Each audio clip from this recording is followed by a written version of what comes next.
I didn't know what really was the problem. That coupled with bringing up what had happened earlier in the day, I just didn't understand why a really private moment. Hey guys, welcome to Little Black Button 91. We're giving you guys a breakdown on this topic. Why you feel undervalued in your friendship. This is why. The reason why you feel undervalued in your friendship is because you don't value yourself in this friendship. If you did, you would advocate for yourself to make sure that you were getting the proper value in return in this friendship. The reason why you have an undervalued feeling in the relationship is because you're not actually sharing the truth. You're being deceptive. You're not telling us what you really feel in that relationship or in that friendships. And because you're afraid of losing that friend, you're unwilling to tell them the absolute truth about how you feel deep down inside. Look, it gets to a point in time where you're going to have to realize that if you don't speak up, you don't get fed. Empty mouths don't get fed. Empty hands, or hands that don't get put out, don't get things put inside of them. That sounds a bit wrong, but pause on that. No diddy. All jokes aside, the reality of the situation is, right, is that in this situation we've seen with, this is a show called Summer House, and we're seeing two women go in a conversation, right? And you just heard one of the ladies called Jordan on the right-hand side say, hey, look, I don't know what the problem is, but... So if she doesn't know what the problem is, did you notice her first instinct wasn't to ask what the problem is? Did you notice her first instinct wasn't to be like, hold on, I think there's a problem here. What's going on with you? Like, what's going on with you? Because I feel offended, but what's going on with you? Her first instinct wasn't to ask about how you are feeling. Her first instinct was to advocate for herself and let you know, and she's going to say it if I play the clip, you'll have seen it longer. She's going to go on and say, you hurt me. Even though she knows that something's not quite right with you as to how we got to here, right? And that's a great way of actually seeing how sometimes friendships work. Friendships sometimes are on equal places because people are silent. You are a participant in your own undervaluing. You don't value your own ability to be able to advocate and assert boundaries. So guess what? Other people are not going to do the same for you. Okay? You want them to honor your boundaries, but you don't have any boundaries up. You say there's a wall here, but there's no wall here, so I walked past. You say there's a gate here, but there's no gate here, so I walked through. If you don't institute and you don't establish and you don't let me know that there is a boundary here and that you have been hurt or you've been tripped or you've been violated in a space by my actions, you're leaving that person with no real choice but to continue moving forward. Now, Jordan looks like a bad person, but the reality of the situation, someone should have let her know, hey, before we got to that point, there was an issue, and she did. But I want you to watch what happens when she does do. Now, we're going to answer this question a bit more deeper. Why you feel undervalued in your friendship as we go along. So if you're new to the channel, make sure you do me a massive favor. Like, share, subscribe. Click on the bell button for notification on the up, lows. And for those of you who are returnees, you already know what it is, baby. You got the minerals. All right, cool. Let's get into... this thing. I want to play a little bit longer and you're going to see what I'm saying. Whether you share the details or not was even being brought up. It wasn't something that I would have expected you to tell anybody. I do feel like you sharing that was a violation. Now pause, okay? Now there is an infraction in the relationship, okay? And we will talk about this. There's a rupture in the relationship right now, okay? Which means we're going to have to repair the relationship. But in order to repair the relationship, we're going to have to be telling the absolute truth. What does that mean? It means that both parties are going to have to share their side of the story as to what happened. Now, if you know you're in the wrong, you say you're sorry, I apologize, and, you know, maybe how can I make up to you, or, you know what, in future it'll never happen again, right? Someone actually did that. She actually apologized for the situation and said, look, I'm really sorry. I know, you know, I hope it doesn't ruin the trust that we have in a relationship because, you know, I know I shouldn't have said something. And she admitted that she has a problem telling certain informations at certain time. But there's a timeline of events here. In the event of this situation, before it got to a point where someone was frustrated enough to release this information, right, in a particular way, well, she wasn't trying to be malicious. That wasn't her intent, but she was frustrated. There's a timeline. Before she got to that place, it is because she did not share how she actually felt. And what I mean by that, in a cognizant matter, we saw the last episode. If you haven't watched it, I'm gonna explain what's happening here so we can get a deep understanding. The last episode, Summer and Jordan had a massive blow up at the end of the car. They were a little bit drunk and they blew up at each other, right?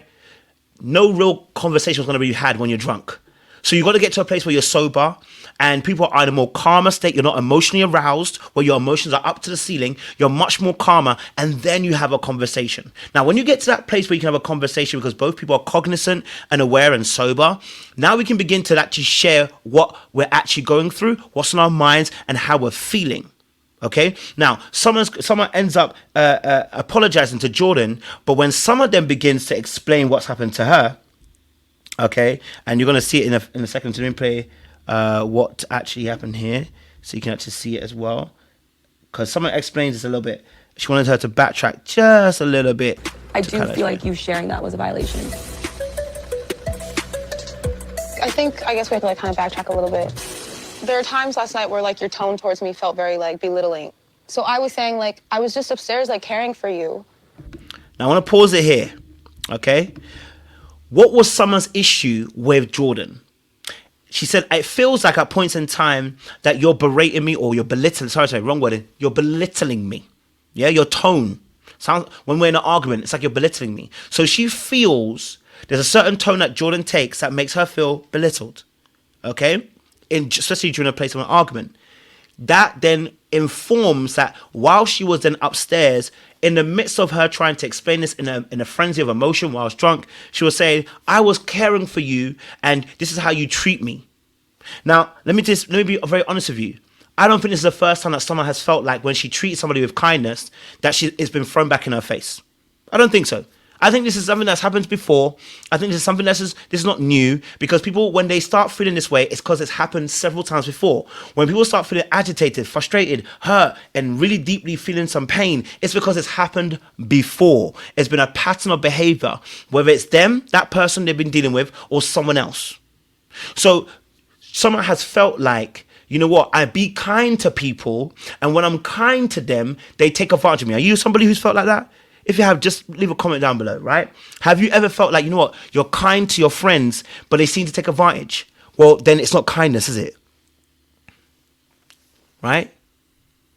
Right? We've got we've got one or two things. Either it's not kindness and you're actually being nice, hoping to manipulate your friend into actually doing something back for you because you're unable to really express how you need help.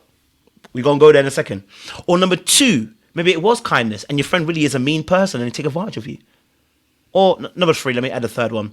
Your friend doesn't realize they're taking advantage of your kindness, right? Because again, number one, you don't institute very good boundaries. And number two, they also are oblivious to boundaries because they themselves are what we call controllers when it comes to boundaries. If you read the book of Boundaries, when it comes to the controllers, they usually end up being oblivious to people's boundaries. They don't see them, right? They just bulldoze them, okay? And so going back to point number one, right?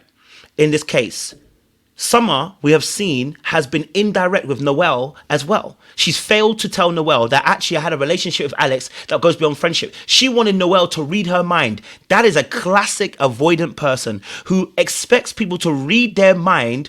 I mean, anxious people do this too, actually. But let me say an insecure attachment. Classic insecure attachment, but specifically more avoidance. They expect people to read their minds. Here's why. They expect people to read their minds because they're afraid of actually sharing that they need help, or that when they help other people, they might need help back. So they end up becoming almost manipulative, right? I can't express how I feel, and so I need people to read my mind. So I end up doing things for other people, then almost as a case of saying, I need a favor. Rather than just being like, I'm doing it out of the goodness of my heart, and actually, yeah, thank you for doing it for me. You know, yes, I need a favor from you. They struggle to express how they need help, right?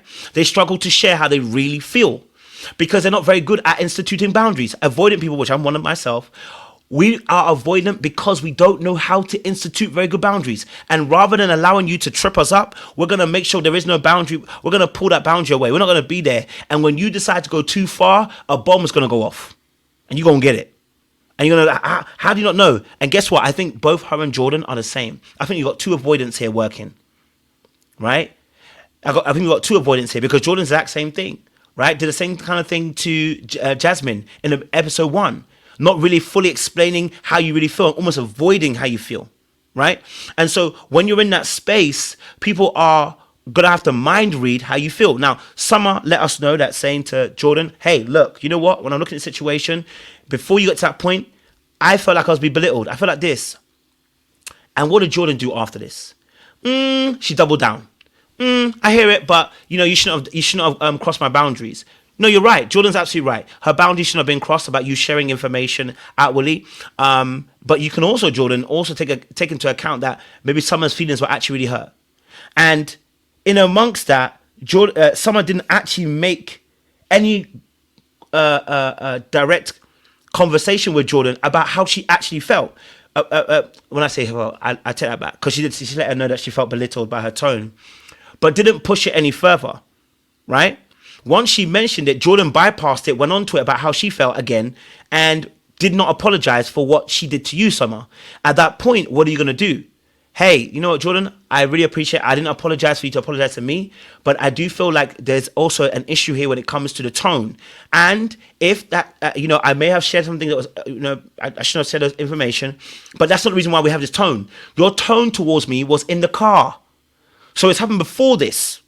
Your tone towards me was in the car. It was in the at the dinner place. So the tone's got nothing to do with what I said.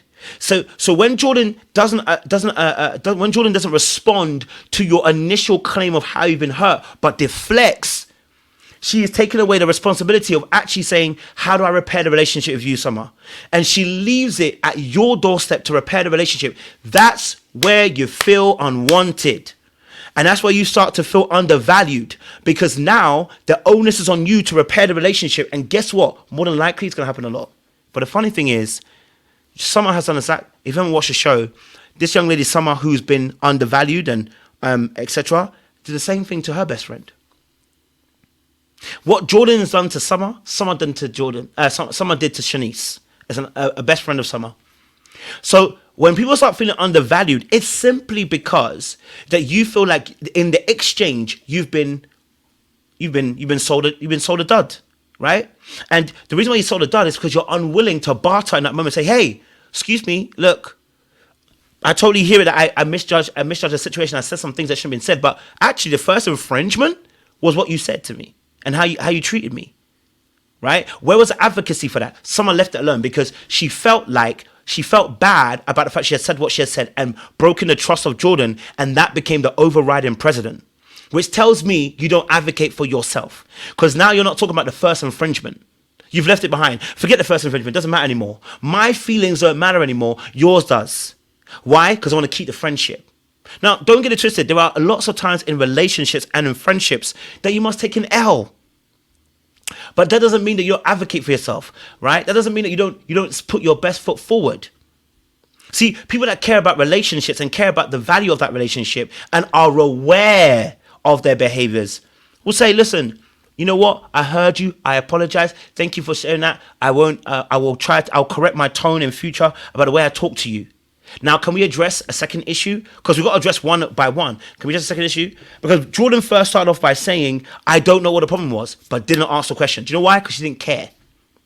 Now, I'm not saying that she didn't care about you as a person all the way through. What I'm saying is her feelings mattered more than yours. And you needed to get to a place where you're also advocating for yourself the same way Jordan does. Jordan can't be the bad guy in this, the whole situation. Someone needs to advocate for herself and say, hey, and not now surrender it because somebody said that's how I felt too. Yeah, no, that's great. I've apologized now. Can we address the fact that your tone was off? What's going on there? Why I feel like your tone is off. Why is it that it feels like your tone is off? Why is it that you take that tone with me? And maybe Jordan might say, no, that's not what I do. And you can say, well, look, at the dinner, I felt like you were taking a certain tone. And if you listen to it carefully, you'll see that when you're talking to me, you use certain words that make me feel belittled. Right? This is how it should be. But when we don't advocate for ourselves, when we're used to smalling up ourselves, when we're used to minimalizing ourselves, when we're used to actually putting other people's feelings first. And the funny thing is, Jordan overrided her, but knew how it felt to have your feelings second. Because later on the table, she goes and explains something. Let me show you something, right? I'm going to show you this little part here. I'm going to show you this part here. Here we go.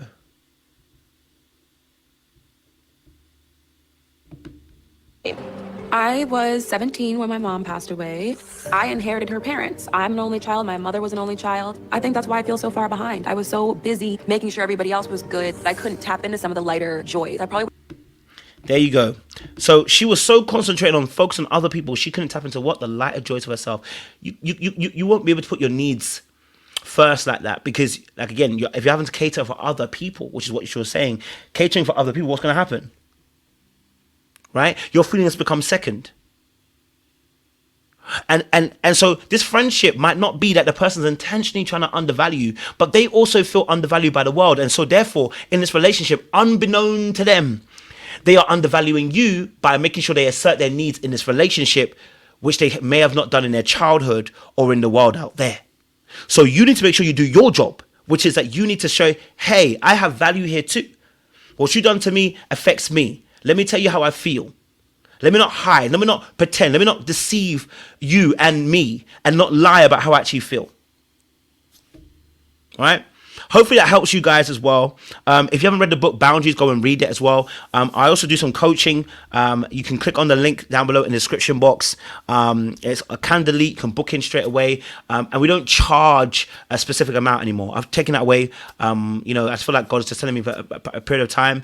And you pay me what you feel it's worth. Right? You have a session with me, 15 minutes long. You pay me what you feel that session is worth.